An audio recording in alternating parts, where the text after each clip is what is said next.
So the chief went back to speed up his people to collect even more wood to be prepared. A week later, he called the National Weather Service and asked, "Is it going to be a very cold winter?" "Yes," the man replied, "it's going to be a very cold winter." So the chief went back to his people and ordered them to go and find every scrap of wood they could find. 2 weeks later, he called the National Weather Service again. "Are you absolutely sure the winter is going to be very cold?" "Absolutely," the man replied. "The Cree are collecting wood like crazy." Today is the first day of the new year of the church's calendar. Unlike the secular calendar the IRS uses, the church begins each new year on the Sunday 4 weeks before Christmas, before we celebrate the birth of Christ into the world. So let me begin by wishing you a Happy New Year. We begin this next year with 4 weeks of Advent. We land here with hope in our hearts. Where you start is not nearly as important as where you finish. Those were the words of one of Plano, Texas's most famous residents, Zig Ziglar, the world-renowned motivational speaker who died this past Wednesday at the age of 86 after a short bout with pneumonia. Ziglar was living proof that his advice about starting and finishing was true. Rick, our son Matt, and I had a chance to hear him when we were visiting friends in California. After surviving my first year in seminary, we needed desperately to hear some good news. We had found a little church nearby our friend's home where the pastor also happened to be on vacation. In the over an hour and a half worship, we heard testimony of Zig's experience of God's amazing grace in the midst of trial. We also were impressed by the welcoming we received from ordinary church members. It gave us encouragement to continue the journey God had placed us on. This Advent, I am holding on for dear life to the reassurance that God intends to make the world right. I don't need lessons about the end of the world.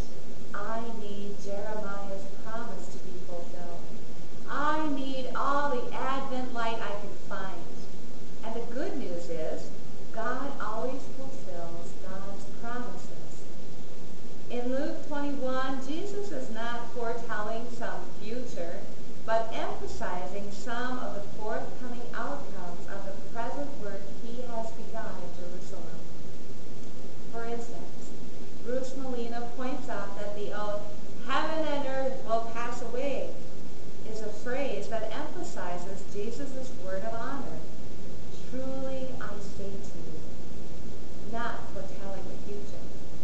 Since ancient Mediterraneans did not believe in the end of the physical world, Jesus is saying, even if heaven and earth pass away, which is quite impossible, it is even more impossible for my words to pass away.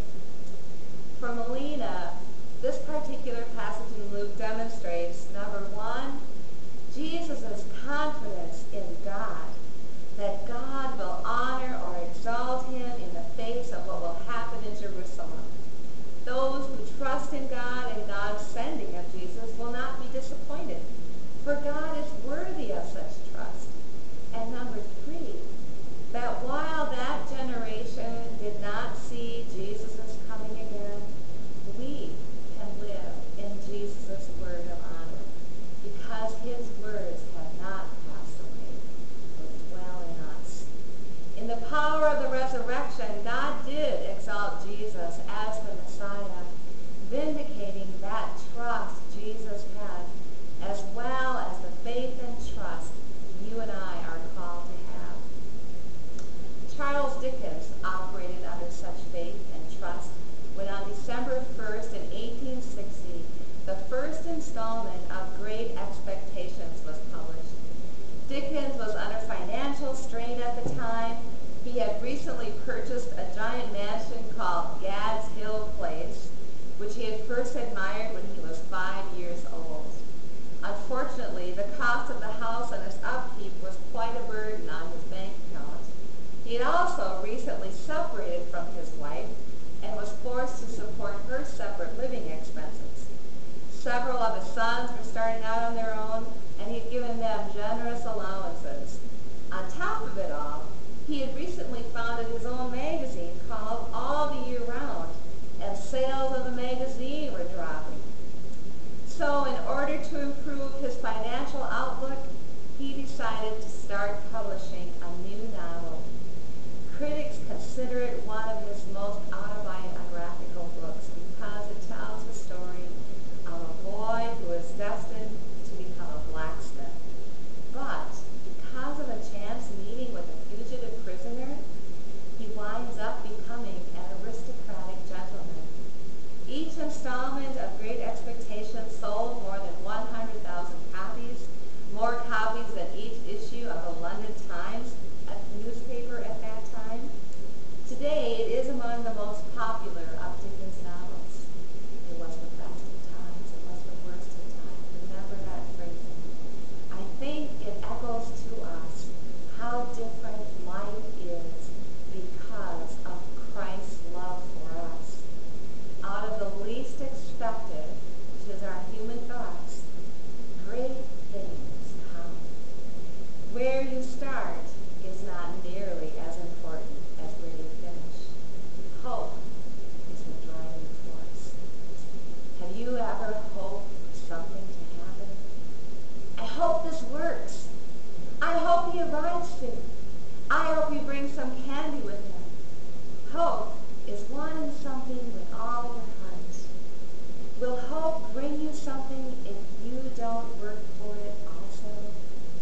Hope is believing that you will get what you need. Hope is believing that God is with you even when you can't see God.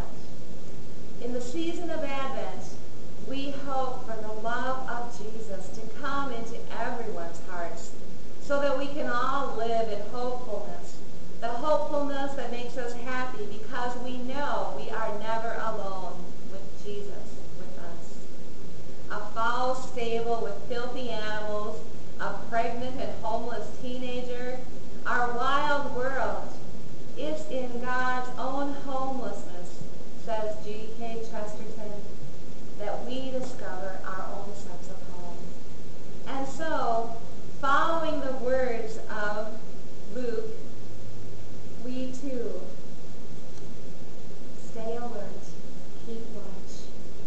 After all, evil is still rampant among us.